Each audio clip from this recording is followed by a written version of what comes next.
उत्तर प्रदेश की सरकार कैबिनेट मंत्री जयवीर सिंह रायबरेली पहुंचे। पर्यटन एवं संस्कृति मंत्रालय के मंत्री जयवीर सिंह के द्वारा प्राचीन दुर्गा मंदिर प्रांगण में विकास कार्य का शिलान्यास किया, साथ ही विभिन्न योजनाओं का शिलान्यास भी किया। और संस्कृति एवं पर्यटन मंत्रालय के द्वारा मंदिर के जीर्णोद्धार के लिए करोड़ों रुपए की राशि दी गई।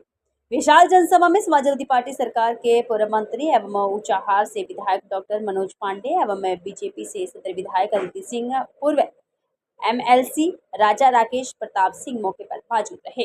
ऊंचाहार क्षेत्र के दीनशाह गौरा विकास खंड में यह आयोजन किया गया।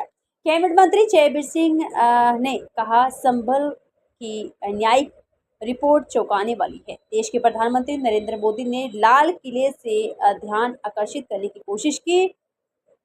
हम लोगों को सजग रहने की आवश्यकता है। और कुछ क्या कहा, सुनिए आप।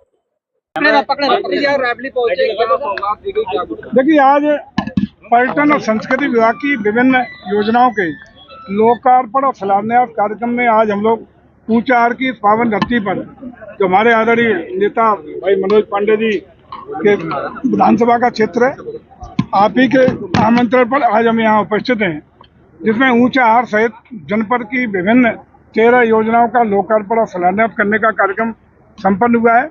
साथ ही साथ आगामी जो 7 योजनाओं की यहाँ घोषणा करने का काम किया गया है, जो इसी वित्तीय वर्ष में धरातल पर उतारने का काम करेंगी।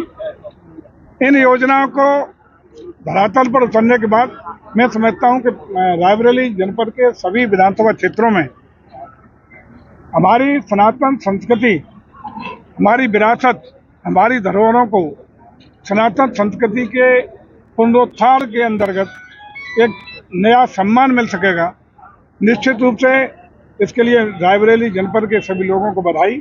और विशेषकर चूंकि ऊंचाहार की धरती पे कार्यक्रम है, तो विशेष रूप से हमारे मनोज पांडे जी को और यहाँ की जनता को बहुत बहुत बधाइयाँ। की जो नई रिपोर्ट आई है उसको लीक होने की बात सामने आ रही है, क्या कहेंगे उसके लिए? देखिए, निश्चित रूप से एक चीफ जस्टिस हाईकोर्ट की अध्यक्षता वाली समिति ने जो रिपोर्ट दी है वो बहुत ही चौंकाने वाली है, बहुत ही अलार्मिंग है, जिससे हम लोगों को सावधान रहने की जरूरत है। सर, संभल में 55% मुस्लिम आबादी हो गई है, इसको लेके क्या कहेंगे? यही तो है, पूरा का पूरा सामाजिक ताना बाना बदलने का काम हो रहा है। जिस तरीके से संभल में हो रहा है, यही प्राय हमारे राज्यों के सीमावर्ती जनपदों में भी यही। क्योंकि जांच एक पर्टिकुलर संभल की है, लेकिन ये हम कह सकते हैं कि प्राय जो हमारे सीमावर्ती क्षेत्र हैं, सीमावर्ती जो गांव हैं, सीमावर्ती जनपद हैं, उनमें भी प्राय स्थिति यही है, जिसके लिए बहुत ही सजग, सचेत और अलार्मिंग है। इससे हम लोगों को सावधान रहने की जरूरत है। और सरकार अभी लाल किले से माननीय प्रधानमंत्री जी ने भी इस ओर ध्यान आकर्षित करने का काम किया था। हमारी सरकार के मुखिया माननीय मुख्यमंत्री जी बार बार इसकी ओर इंगित करने का काम करते हैं, लेकिन मैं समझता हूँ कि रिपोर्ट आने के बाद आम जनता को बहुत सजग हो जाना चाहिए, सावधान हो जाना चाहिए। सर, आरएसएस प्रमुख मोहन भागवत के सवाल पर उन्होंने अजय राय ने कटाक्ष किया और उन्हें रघुआ अधिकारी संबोधित किया, इसे आप किस वजह से? क्या कहा है? अभद्र व अशिष्ट जो है, मैं समझता हूँ नेचर है कि अब कांग्रेस पार्टी के राष्ट्रीय नेता, प्रदेश के नेता सभी की एक परंपरा हो गई गालियां देना। बिहार में हमारे माननीय प्रधानमंत्री जी को ही नहीं, उनकी बात तक को गालियां देने का काम किया गया है। और उनके प्रदेश स्तरीय नेता भी यही उपक्रम कर रहे हैं।